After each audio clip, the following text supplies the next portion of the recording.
Pai, no nome do Senhor Jesus, nós queremos agradecer ao Pai por tudo que o Senhor tem feito, pela palavra revelada, pela unção, pela graça, em nome do Senhor Jesus, ó Deus, guarda nosso coração, nossa mente, fala conosco de uma forma única e poderosa, amém? Quantos creem que você tem revelação que o inimigo ele tenta te paralisar? Você crê que o inimigo ele tenta resistir ao projeto de Deus? Você sabia disso? O inimigo ele sempre quer resistir, e ele sempre vem para nos amedrontar, ele vem para mostrar sua força, ele vem para te colocar no cativeiro, ele vem para te envolver de uma forma, ele vem para te resistir. O inimigo sempre faz isso, e é interessante que você vê ao longo da Bíblia uma narrativa sempre apontando para Satanás e sempre uma vitória diante de Deus, desde o Velho Testamento até o Novo Testamento. Então você vê José do Egito, você vê ele uma referência que aponta para Cristo, você deve ver Davi, o homem segundo o coração de Deus, e ele então vai narrando algumas situações que mostra esse levante do inimigo. Vou te mostrar coloca para mim 1 Samuel 17, primeiro, dos versículos 4 a 7, tá joia, pode deixar, obrigado.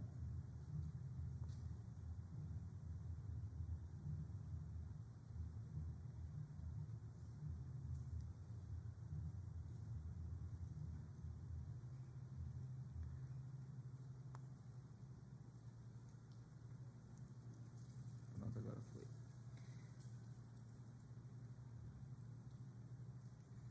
Abriu aí? 1 Samuel capítulo 17, versículos 4 ao 7.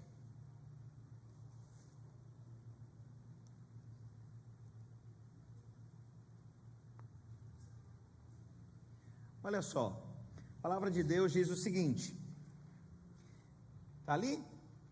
Então saiu do arraial dos filisteus um homem guerreiro, cujo nome era Golias. Qual é o nome dele, irmãos? Golias, ele aponta para tudo aquilo que te resiste. Isso aponta para o próprio inimigo, para o próprio Satanás. E a Bíblia diz o seguinte, olha para você ver algo aqui, não sei se você já percebeu, mas quando é mencionado sobre ele, há um número aqui que se repete. Os irmãos sabem qual que é o número da besta? Qual que é? 666. O número, por que é 666? É o homem no centro de uma forma repetitiva, 3 vezes, o homem sendo o centro de tudo. Isso aponta para o inimigo. Olha o que a Bíblia diz sobre Golias. Eu não sei se você já leu isso aqui, mas a Bíblia diz o seguinte: então saiu do arraial dos filisteus um homem guerreiro, cujo nome era Golias de Gate, e uma altura de 6, quantos irmãos? 6 côvados e 1 palmo.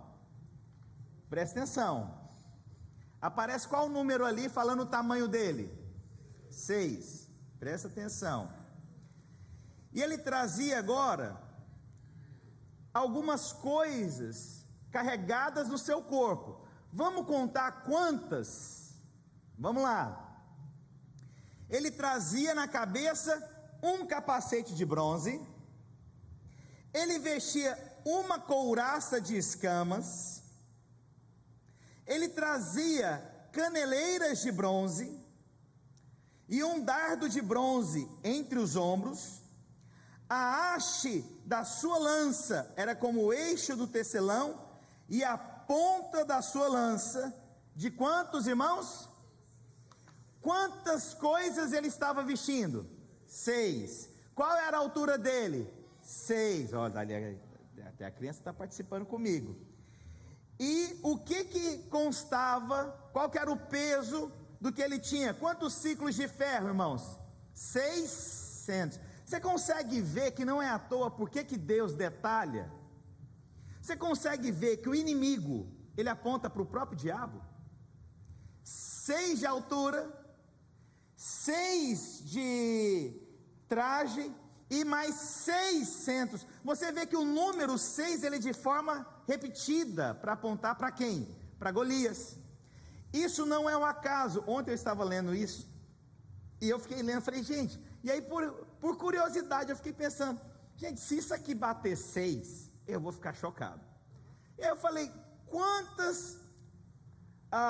qual que era todo o revestimento? Eu contei 6, na hora que eu contei 6, eu falei, isso não é à toa.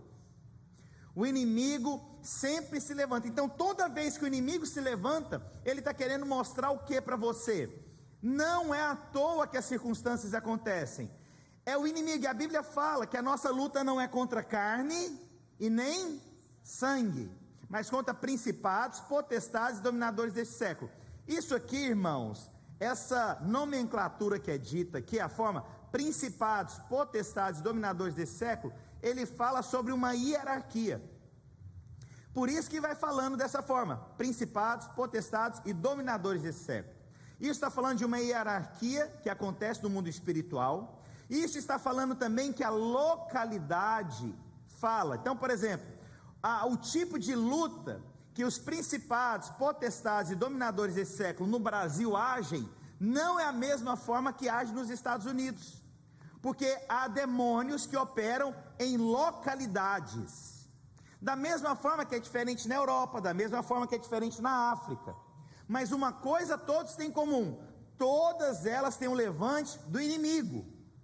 Quando então Golias se levanta contra Davi, aquilo é um ato espiritual, Davi que aponta para Cristo e o próprio Golias que aponta para Satanás. Então a nossa luta, ela vai além do que os nossos olhos veem, e eu vou te contar, nós temos uma luta, porque o inimigo sempre tenta nos resistir, sempre tenta nos parar, e eu vou te contar, por incrível que pareça, quando tem alguma coisa acontecendo, irmãos, é porque nós estamos tocando no mundo espiritual.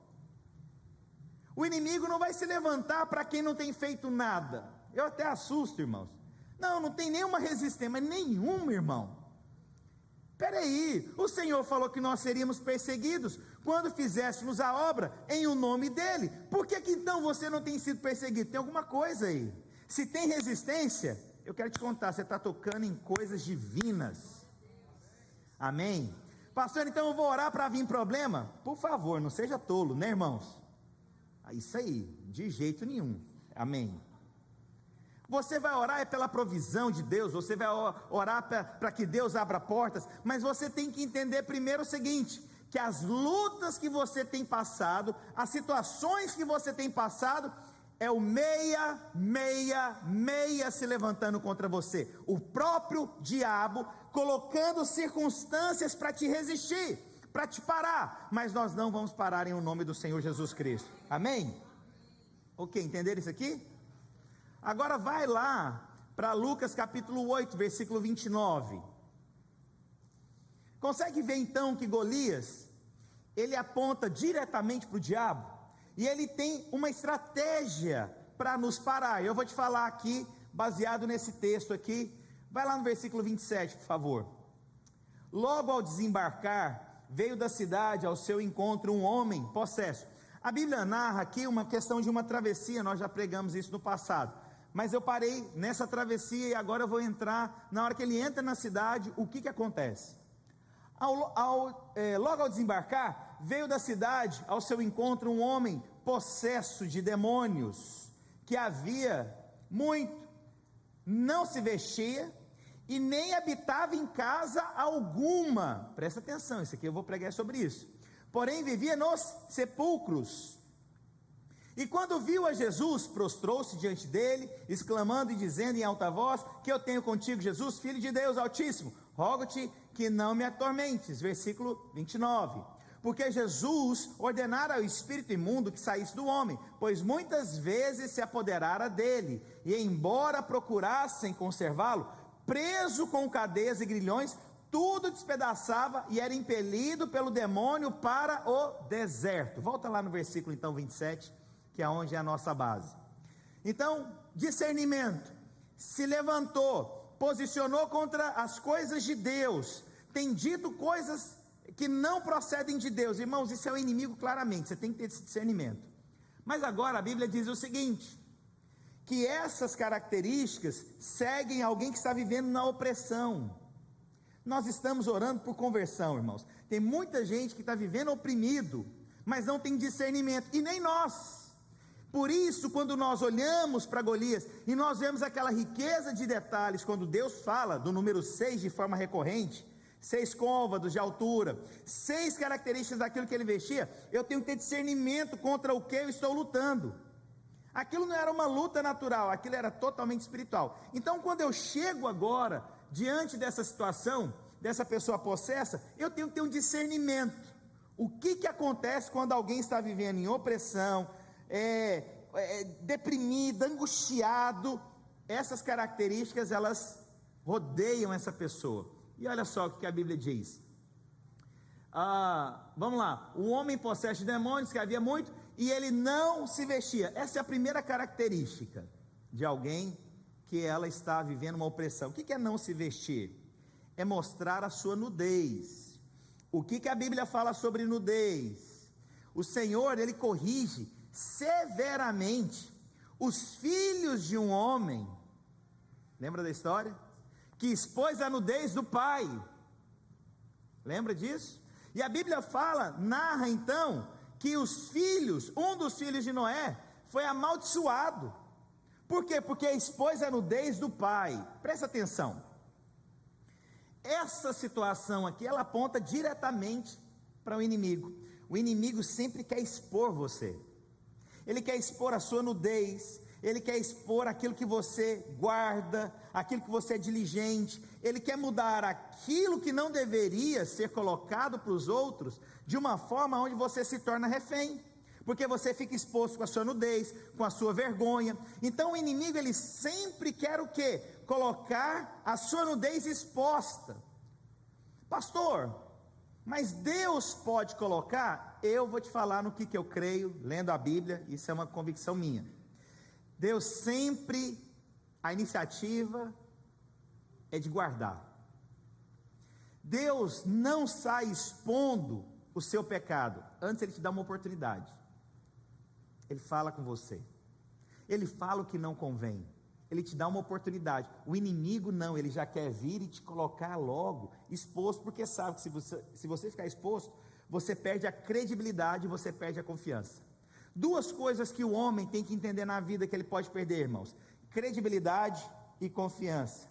Perdeu a credibilidade. Pastor, a credibilidade e confiança, elas estão alinhadas? Elas estão alinhadas, mas ela perde também, irmãos, dignidade. Ela perde a dignidade. Pessoas, quando ficam expostas, ela fala: quer saber do negócio? Já que está exposto mesmo, eu vou viver essa vida desse jeito. Já que eu tentei tanto e não consegui, eu vou viver essa vida desse jeito. Sempre o inimigo quer fazer isso, mas nós somos aqueles que nós levamos as boas novas e guardamos as pessoas. Amém? O Senhor sempre nos dá oportunidade. Qual que é o nosso papel? Sempre dá oportunidade. Dê oportunidade. Não coloque rótulos nas pessoas. Dê oportunidade de mudança para as pessoas. Acredite, confie, dê oportunidade de mudança. Não ponha rótulos. Rótulos são perigosos. Por quê? Se a pessoa decidiu mudar, se a pessoa desejou mudar diante de Deus, por que nós queremos colocar que a pessoa é assim? Não, Deus deu oportunidade para Saulo. Deu ou não deu? Deus não pôs um rótulo nele. Deus deu a graça sobre ele. Assim é sobre a nossa vida, amém? Então essa é a situação primeira. Ele não se vestia. A Bíblia fala também que ele não habitava em casa alguma. O que significa isso? Ele não tinha um relacionamento com alguém. O inimigo sempre te afasta dos relacionamentos que ele tem para você, que Deus tem para você. O inimigo, ele quer tirar você do propósito. O inimigo quer tirar você do meio. Por quê? Sabe, quando você está no meio, você é protegido. Quando você vive próximo, você está coberto. Mas o inimigo levanta o quê? Contendas entre pessoas que supostamente deveriam te abençoar. E aí você tem que ter discernimento. Tenho falado muito isso, falo isso para minha esposa, e eu falei isso muito na última reunião com os meus pastores. O que falta para pastor, eu vou te falar, é discernimento. O que falta para o pastor é ter discernimento contra o quê? O que o inimigo faz num casamento? Sempre coloca o cônjuge contra o outro. Por quê? Sabe que ele não vai habitar numa casa saudável se tem o quê? Contraste, briga, se tem conflitos. O inimigo coloca lideranças, pastores contra líderes e líderes contra pastores, porque essa é a maneira dele agir. Você não habita numa casa, você não tem convívio numa casa. Já viu conflitos de liderança? O que significa isso, irmãos? O que significa, pastor? Quando há conflitos, eu não tenho força, eu não tenho em quem me apoiar. Consegue ver o que eu estou querendo dizer? Esse é o papel do inimigo. Ele quer tirar você então da sua casa. O que é a casa? É o lugar do propósito de Deus na sua vida. Eu e minha casa serviremos ao Senhor. Então quando o inimigo se levanta, lembra lá do discernimento de Davi, na hora que a gente falou aqui, olha que tudo aponta para Satanás. Eu entendi, essa situação aqui é o inimigo se levantando. Eu vou me posicionar contra Satanás, é contra ele. Na minha casa, os meus conflitos, eu vou me posicionar, não é contra a minha esposa, é contra o inimigo, é discernimento. Nas crises de liderança, eu não vou me posicionar contra o líder, eu vou me posicionar contra aquele espírito que me atormenta. Vocês estão comigo? Precisamos lutar os combates corretos, discernindo, percebendo, contra o quê? Contra quem? De que forma que eu luto? Lá fora as pessoas não têm esse discernimento. Elas lutam, elas vivem conflitos e elas deletam as pessoas umas das outras. Mas nós precisamos de luz, nós precisamos de revelação e nós precisamos ensinar isso para aquelas pessoas que estão prisioneiras lá fora. Esse é o nosso papel. Nesses dias nós estamos orando por salvação, transformação, pessoas sendo tocadas por Deus, mas eu tenho que ensinar isso, para quando você chegar lá, você tenha discernimento. Agora, pastor, eu vou pregar o evangelho, mas já que o senhor comentou, eu estou tendo alguns conflitos na minha casa, eu não consigo habitar na minha casa. O que é habitar numa casa? Eu crio raízes. Ao viver numa casa, eu crio relacionamentos. Ao viver na minha casa, eu crio rotina. Ao viver na minha casa, eu crio protocolos. Ao viver na minha casa, eu gero um ambiente. A mulher sábia edifica o que, irmãos? Consegue ver então que tem um componente, pastor. Se a mulher edifica, qual que é o papel do homem? Trazer o material, a matéria-prima para dentro de casa. A mulher então, ela edifica com a matéria que é trazida pelo homem. O papel da mulher, edificar. Papel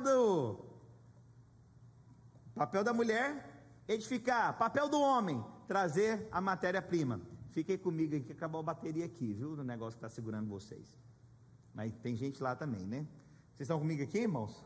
Glória a Deus. Consegue ver então que essa é uma maneira do diabo parar você?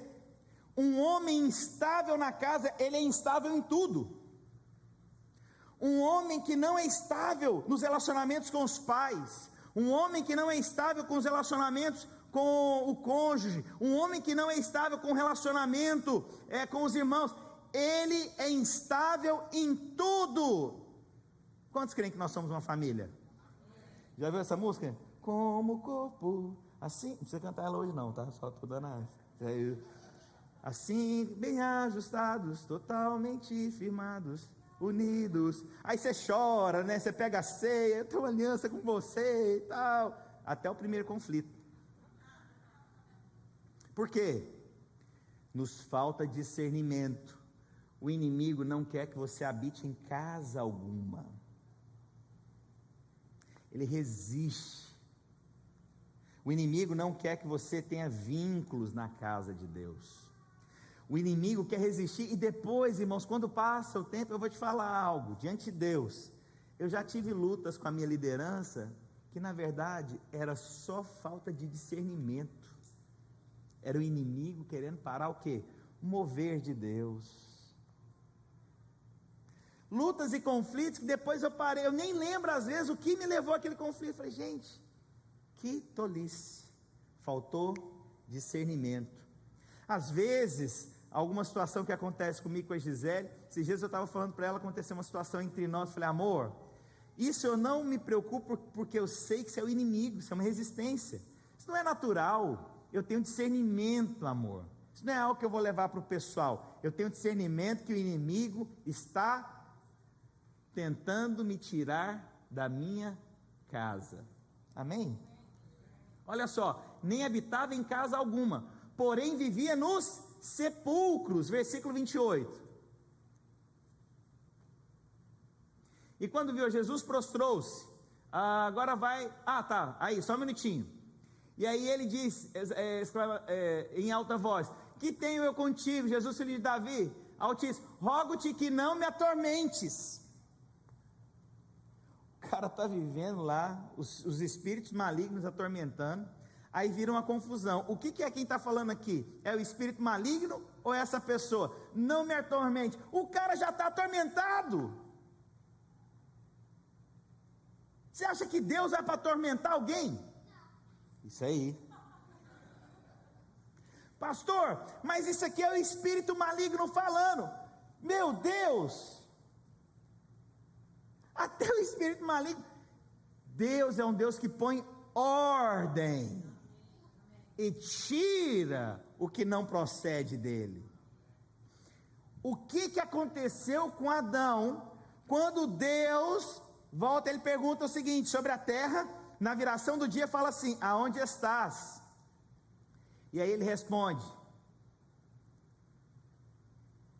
tive medo.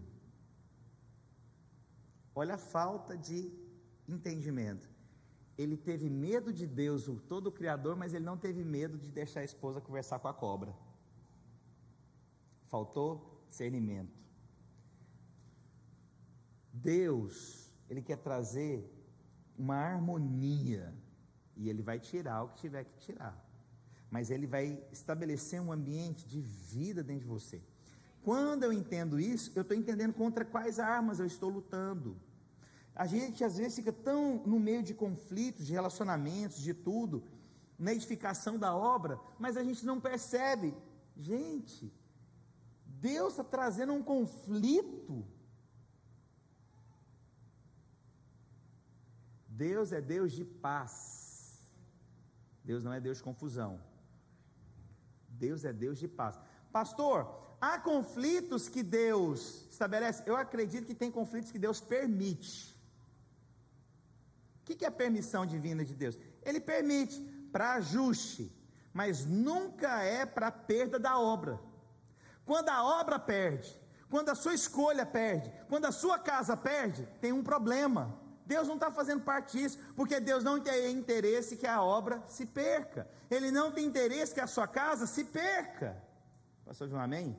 Ele pode resistir, porque às vezes nós fazemos de forma errada. Lembra Davi quando estava levando a arca? Era da vontade de Deus que a arca voltasse? Era da vontade soberana? Era, mas a maneira estava errada, mas não quer dizer que não fosse a vontade de Deus. Às vezes Deus para, só para trazer o propósito às claras. Você está fazendo de forma indevida, vamos ajustar, mas não quer dizer que eu preciso abandonar o projeto. Vocês estão entendendo o que eu quero dizer? Lá fora as pessoas não têm esse discernimento, irmãos. Nós pregamos as boas novas, mas com a revelação plena. As pessoas precisam compreender como que é, e quem é que vai levar as boas novas? Somos nós. O que significa evangelho? A palavra evangelho, a origem, eu não sou muito disso, mas a origem da palavra em grego significa boas novas ou boas notícias. Então quando você lê o evangelho de Mateus, está falando as boas notícias faladas por Mateus. Quando nós falamos, precisamos pregar o evangelho, o que o Senhor está nos falando e nós não percebemos? Precisamos falar boas notícias para as pessoas, boas novas para as pessoas. Entendeu o que é falar o evangelho? É falar das boas novas, mas se as pessoas falam o quê? Rapaz, esse dia eu tinha um irmão me contando, foi cortar o cabelo lá com o irmão. Rapaz, se você não voltar, não queira Deus pesar a sua mão sobre você não, você perde tudo. Falei, cara, se esse é o evangelho aí, eu não sei mais nada não. Como assim? Boas novas, olha, volta porque Deus te ama. O povo quer que o povo volta pelo medo. O que é isso, irmãos? Precisamos ter revelação do que realmente é o evangelho. Evangelho significa boas novas, boas notícias. Posso ouvir um amém? Glória a Deus. Ok, versículo 29. Porque Jesus ordenara ao espírito imundo que saísse do homem, pois muitas vezes se apoderava dele.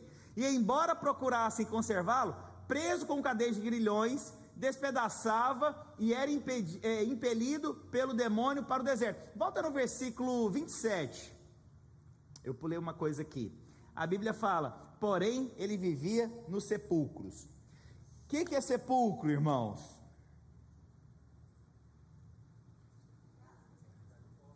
Lugar de mortos. Aonde que o inimigo colocava ele para viver? No meio de pessoas que não tem mais nada a falar na sua vida. Pegou essa?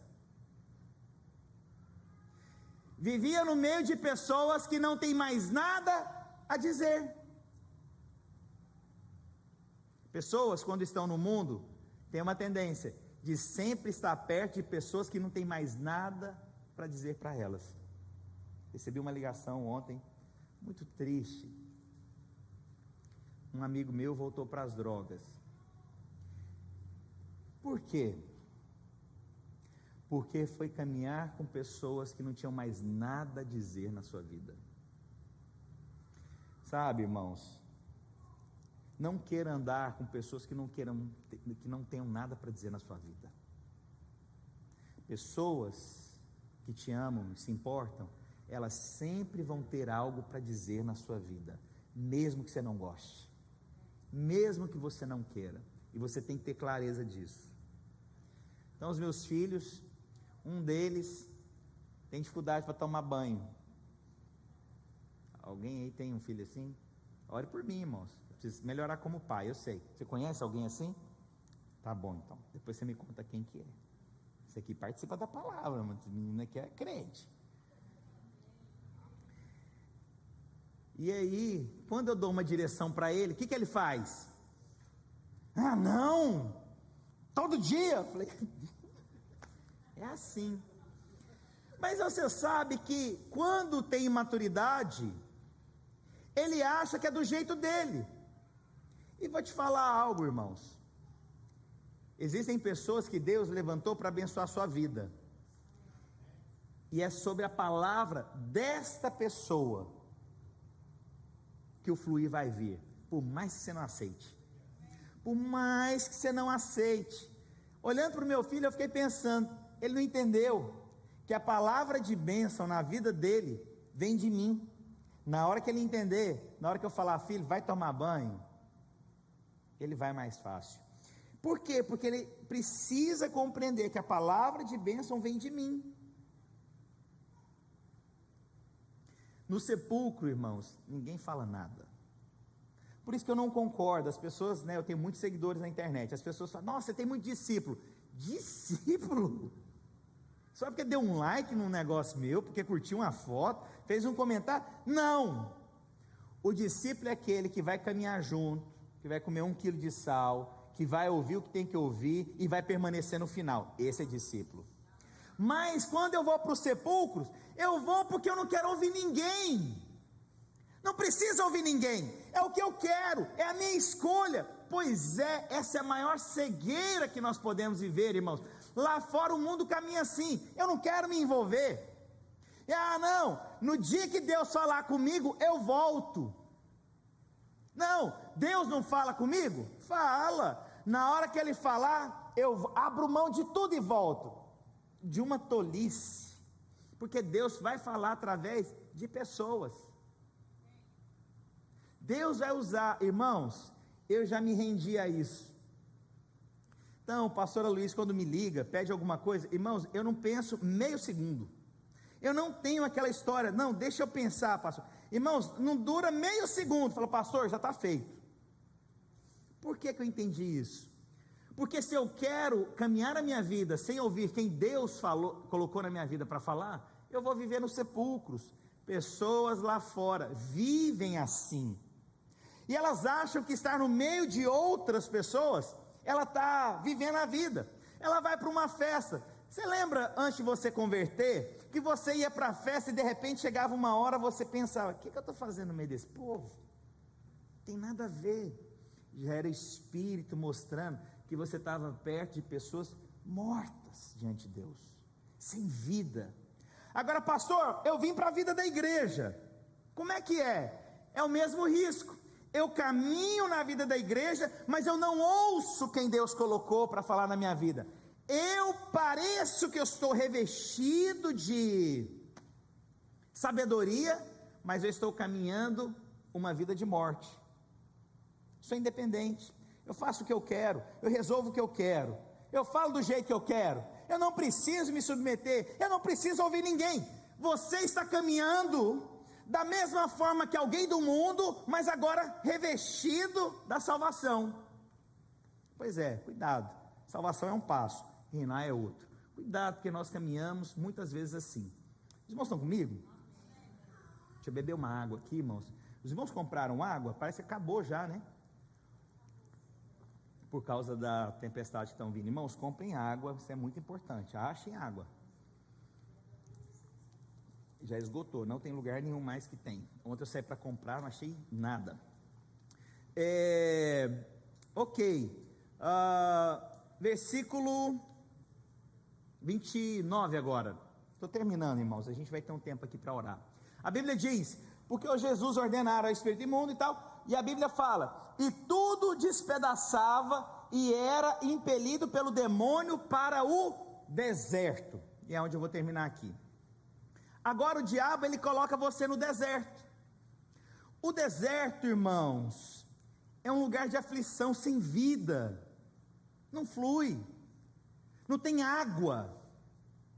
O que é a água? A água aponta para Jesus. Ele é fonte de água viva. Mas o deserto não é essa fonte. Então o inimigo quer o seguinte: ao colocar você no deserto, ele quer você distante do mover de Deus.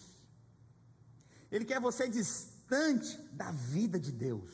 Ele quer você distante do fluir de Deus. Porque é no fluir que eu experimento de Deus. É na oração, é na prática. E não tem como, irmãos. Você pode questionar muita coisa, mas você sabe quando alguém tem fluir de Deus. Você sabe. Irmãos, você sabe quando você está cheio da vida de Deus. Igual eu estou pregando aqui agora. Eu sei, Deus está me usando. Deus está falando na minha boca. Por quê? Porque eu decidi andar no fluir. Mas o inimigo quer levar você para o deserto. Sabe quando você está seco? Tem nada. Nada. Você pensa em algo, não flui. Você vai orar, não flui. Você vai conversar com as pessoas, não flui. Você vai fazer qualquer coisa, não flui. É porque você está no deserto. No deserto não tem vida.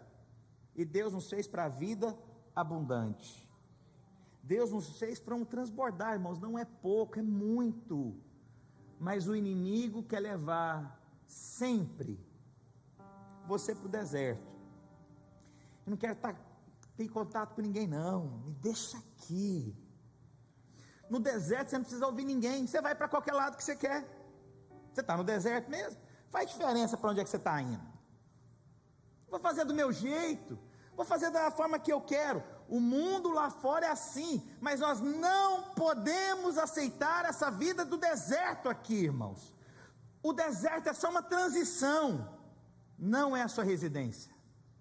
O deserto é só uma passagem. Não é o lugar da sua moradia final. O que Deus tem para nós é um lugar de abundância, delícias, leite e mel, a Bíblia diz. Mas nós atravessamos, ou às vezes permanecemos. Lá fora o povo está no mundo, está no deserto. O perigo é a gente estar no meio da igreja, mas vivendo no deserto. O que é o deserto, pastor? Nada flui.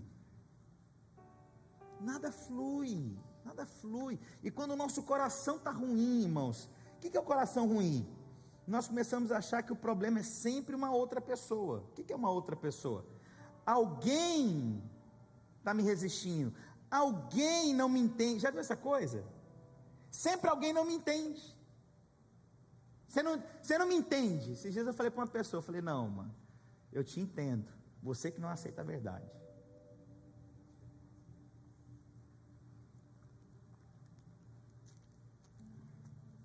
Não, Márcio, você não está me entendendo. Não, meu irmão, você que não está aceitando a verdade. O deserto é isso. Você não percebe nada. Você não percebe nada. Você está insensível. Ter humildade de reconhecer. Não posso, não posso. Preciso de um lugar que tem vida. Preciso de um lugar que tem vida. Tem lugar que é seco, não flui nada. Tem lugar que você vai ouvir uma palavra, você sai pior do que quando entrou. Você sai seco. Não flui um pingo de vida. Tudo é automático. Não tem fluir de nada. Não tem liberdade para o Espírito Santo. Porque se o Espírito Santo quiser mudar o horário, aí lascou inteiro. Semana passada a gente teve um tempo aqui de louvor, foi uma bênção. Foi ou não? Quem estava aqui? Foi ou não foi uma bênção? Irmão, foi um fluir de Deus tão poderoso. Mas no deserto, você não pode, você, sabe? Está seco. Irmão, você tem que ir para o lugar onde flui. Senhor Deus, flui. Flui, Espírito de Deus. Flui, Espírito Santo de Deus. Flui. Flui nesse lugar. Mas tem gente lá fora que está no deserto. E tem gente aqui dentro que está no deserto. Quantos querem renovar sua vida hoje aqui? Você quer renovar sua vida? Mesmo? Ou às vezes você quer entregar sua vida para Jesus aqui hoje. Hoje é o tempo de oportunidade, irmãos. Nós estamos orando, jejuando pela salvação e pela restauração. Talvez você se encontrou nessa trajetória aqui todo. Pois é, eu quero te falar uma coisa. No final Deus traz libertação. Olha o que acontece no versículo 30. O pessoal do louvor pode subir. Perguntou-lhe Jesus. E aí ele respondeu, qual o seu nome? E os demônios falaram, Legião, porque tinham entrado nele muitos demônios. Rogavam-lhe que não o mandassem sair para o abismo. Ora, andava ali, pastando no monte, uma grande manada de porcos. E então o Senhor mandou que entrasse nos porcos, versículo 33. Tendo os demônios saído do homem, entraram nos porcos, e a manada se jogou no despenhadeiro abaixo, para dentro do lago, e se afogou. Versículo 34. Os donos dos porcos, vendo o que aconteceram, fugiram e foram anunciar pelos campos. Vou te contar uma coisa. Pesado que eu vou falar, mas quando você decide sair daquele meio e vir para a luz, os porqueiros vão achar muito ruim, porque eles estão preocupados com outras coisas, mas nunca com a sua vida. Estou sendo pesado aqui, irmãos? Lá fora, você acha que o povo realmente está preocupado? Você acha que está preocupado com você? Está preocupado quando você não vai, quando você não paga uma conta, quando você não dá uma carona, quando você não arruma um serviço. Isso é verdade ou não é, irmãos? E a Bíblia usa essa palavra, né? Porque para a gente assim, é uma forma pejorativa de entender. Os porqueiros são os donos dos porcos, ou seja, eles estão preocupados com as coisas naturais. Irmãos, quem importa com você é Cristo. E Deus vai usar a gente aqui dentro para se importar com você. Apaga a luz. A gente vai ter um tempo agora orando. Eu quero orar por você onde quer que você esteja. Eu vou orar para que você tenha um encontro com Jesus aí. Se você quer renovar a sua vida, se você quer ser salvo hoje, se você quer entregar a sua vida para Deus, eu só quero que você compreenda. Deus não tem planos de morte para você, Ele tem planos de vida. É isso. Pai, nós oramos e intercedemos aqui essa manhã, Jesus. Deus, traz a revelação que vem do Senhor, traz salvação entre nós. Espírito de Deus, nós oramos, ó Pai, para um ambiente de vida, de cura, de restauração. Nós oramos por um ambiente, Senhor Deus, de salvação. Espírito do Deus vivo, eu quero abençoar aqui, Senhor Deus, e aqueles que querem entregar a sua vida para Jesus, vocês vão fazer uma oração aí onde você está. Você vai fazer uma oração ou pela internet ou aqui fisicamente, pedindo para Deus: Deus, eu quero ser salvo, eu não quero essa vida presa por demônio, eu quero uma vida livre. Deus, eu quero ser filho de Deus. Fala para Jesus, fala: Deus, eu quero nascer de novo, eu quero ser teu filho, Senhor, eu quero ser o teu filho, eu quero nascer de novo, eu quero me envolver diante das coisas do Senhor. Espírito de Deus, eu quero ser transformado por Ti, Jesus. Ore ao Senhor Jesus, ore ao Senhor Jesus.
sei quantos estão nos visitando hoje, mas eu queria fazer um convite para você caminhar conosco.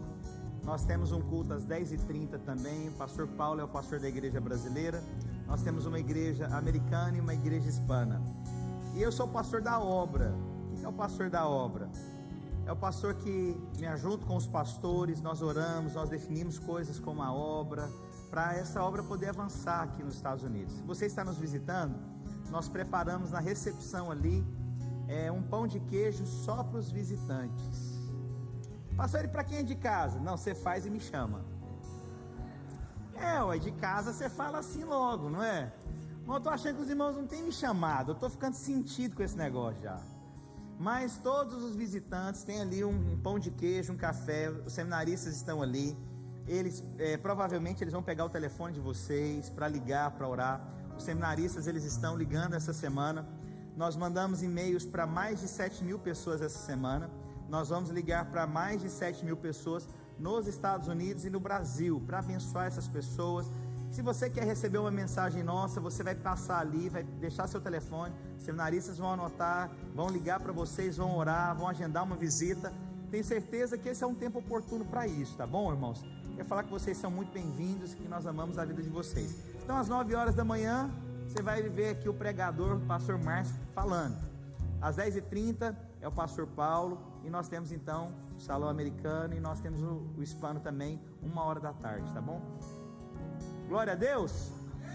Eu abençoo vocês, abençoo sua casa, eu abençoo o seu retorno, declaro a vida e o fluir do Espírito Santo de Deus.